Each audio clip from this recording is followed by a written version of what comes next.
Dan Allah sebutkan berapa tahun mereka tidur? 309 tahun. Kita ambil lah 300 tahun. 300 tahun ni, bila kita renung, bila kita fikir, biasanya Allah dia akan melakukan sesuatu yang sesuatu tu kita tak boleh baca. Kita akan terfikir, tak tahulah tuan-tuan terfikir ke tak, tapi saya jenis orang yang suka berfikir, why 300 years? Pasal apa Allah tak tidurkan mereka dengan jumlah kurang daripada tu? Why tidak 150? Why tidak 230? Why tidak 270 atau lebih?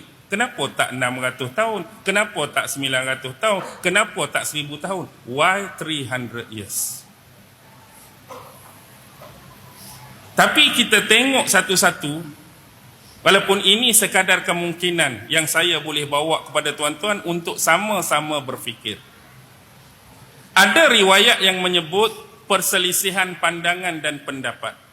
Pemuda-pemuda ini mendapatkan sumber iman mereka daripada mana? Mereka dikatakan pemuda yang beriman, mesti ada sumber keimanan. Sekurang-kurang ajaran siapa, guru mereka siapa, siapa yang memindah dan mengajarkan keimanan untuk mereka jadi sebagai pemuda yang beriman. Perselisihan dalam tafsir selalu kita sebut, ada ulama yang mengatakan zaman mereka ini selepas Nabi Allah Isa alaihi salam. Maksudnya kalau kita ambil pendekatan, pandangan yang pertama, Nabi Isa alaihi salam datang dulu, mari dulu. Kemudian Nabi Isa diangkat kembali oleh Allah, kemudian ajaran ini sampai kepada mereka. Kalaulah Nabi Isa dulu, mereka kemudian. Tapi sebahagian besar ulama-ulama lain, bila melihat kepada zahir dan lahiriah ayat ini, menunjukkan bahawa mereka ada sebelum Nabi Allah Isa diutuskan. Maksudnya, pandangan yang kedua, mereka dulu.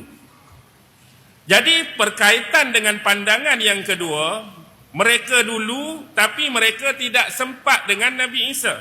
Contoh, mereka lari masuk dalam gua. Waktu duduk dalam gua, sisi mana 300 tahun tu? 100 tahun awal ke, 100 tahun nak tengah ke, 100 tahun kat ujung ke? Wallahu alam. Dalam tempoh 300 tahun ditidurkan itulah Nabi Isa dilahirkan oleh Allah. Nabi Isa membesar sebagai remaja. Nabi Isa diangkat menjadi seorang Nabi dan Rasul. Nabi Isa berdakwah. Nabi Isa menunjukkan mukjizat-mukjizat. Nabi Isa difitnah. Nabi Isa kemudian diangkat kembali oleh Allah. Tempoh hayat Nabi Isa cuma 33 tahun. Sejak daripada kelahiran sampai tarikh pengangkatan kembali 33. Sedangkan mereka tidak 300. Cuma saya tak tahulah 33 tu. Sebab tu saya sebut awal tadi duduk celah depan ke, duduk celah tengah. Jadi bila mereka tu bangkit, keluar nak pergi cari makanan, mereka dah melihat suasana yang cukup berbeza. Kalau sebelum ni lari masuk gua, rajanya adalah raja yang zalim, Dicyanus. Bandar mereka disebut sebagai bandar Afsusun, zaman belum Islam. Selepas Islam ditukar nama Torsusun.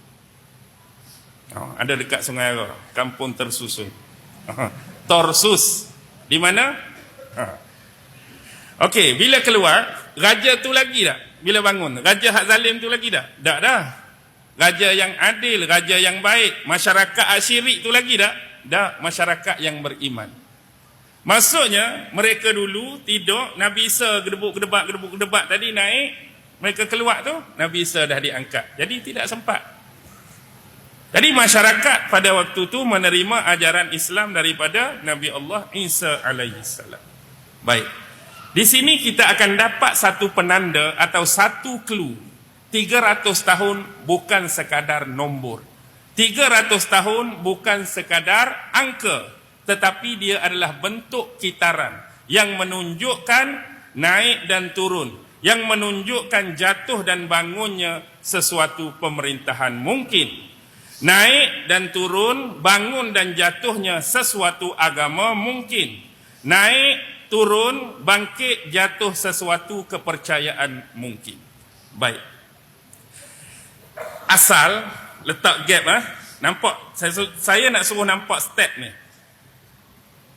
Raja Diocletianus yang zalim, masyarakat yang menyembah berhala, masyarakat Tagut, masyarakat yang mengorbankan binatang dan haiwan korban untuk berhala. Ni masyarakat. 300 tahun berlalu, apa yang terjadi setelah mereka keluar gua?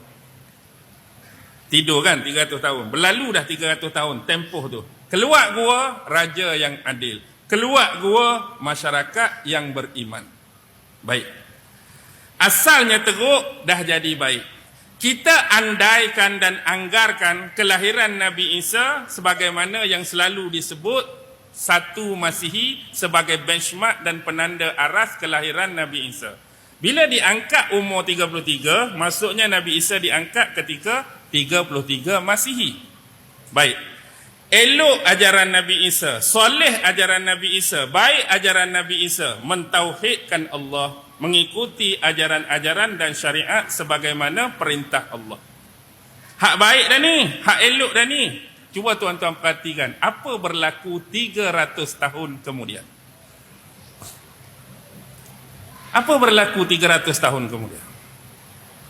Asal teruk, keluar gua baik. Lepas baik ni 300 tahun ke hadapan apa jadi? Tuan-tuan tahu tak peristiwa persidangan Nicaea 325 Masihi? Maksudnya 300 tahun ke depan tu. 325 Masihi terjadi persidangan Nicaea di mana? Di Turk. Kalau dulu tu dia adalah kerajaan Romawi Timur, Byzantium Timur. Hari ini tempat persidangan tu duduk dalam wilayah persempadanan negara Turki. Apa yang berlaku 325 Masihi? Masa tu siapa yang memerintah kerajaan Byzantium Timur? Maharaja Konstantin. Pada masa tu ajaran Nabi Allah Isa ni sudah terbelah dua. Tengok, tempoh ratusan tahun ni menyebabkan manusia mengamalkan agama sudah tidak sebagaimana aslinya. Tidak sudah sebagaimana asalnya walaupun masih ada yang berpegang. Pada waktu tu terjadi pertelingkahan dan perbalahan yang cukup besar di antara dua aliran. Saya sebut ringkas-ringkas. Pertama disebut golongan Arius. Siapa dia Arius? Arius ni ialah seorang presbyter. Presbyter ni kita anggap macam ketua majlis agama ataupun ketua gereja. Dia lahir 250 Masihi, dia meninggal 336 Masihi. Dia meninggal 336, peristiwa ni 325. Dia asal daripada mana? Dia adalah murid kepada Lucian, daripada seorang yang berbangsa Libya, daripada gereja Bukolis di Alexandria, Iskandaria. Mereka berpandangan, berpendapat tentang Nabi Isa. Ni pandangan golongan Arius. Mereka berpandangan Nabi Isa adalah makhluk Allah, hamba Allah. Dia cuma manusia biasa yang Allah bagi pangkat pada dia Nabi dan Rasul, dan Allah bekalkan kepada dia mukjizat-mukjizat. Dia bukan Tuhan, dia bukan anak Tuhan. Maksudnya fahaman golongan Arius ni persis sebagaimana ajaran asal Nabi Allah Isa alaihi salam. Tapi yang kontra dengan ajaran ni ialah golongan juga salah seorang penolong bishop di Iskandaria, nama dia Athanasius. Athanasius ini kontra, kerana Athanasius ni menganggap Nabi Isa punya human dia, kemanusiaan dia macam manusia biasa. Sebab dia merupakan dalam bentuk manusia, maksudnya sifat kemanusiaan terserlah pada dia. Dengan kata lain, bila dia lapar, dia makan. Dia dahaga, dia minum. Dia letih, dia berehat. Dia mengantuk, dia tidur. Tapi kerohanian, dalaman dia, dia adalah Tuhan, anak Tuhan. Hani hadut bergaduh ni.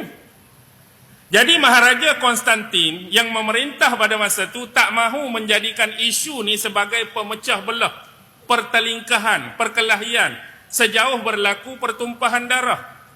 Walaupun dah berlaku pun. Guru kepada Arius Lucian yang saya sebut tu dah dibunuh oleh golongan-golongan gereja Paulus.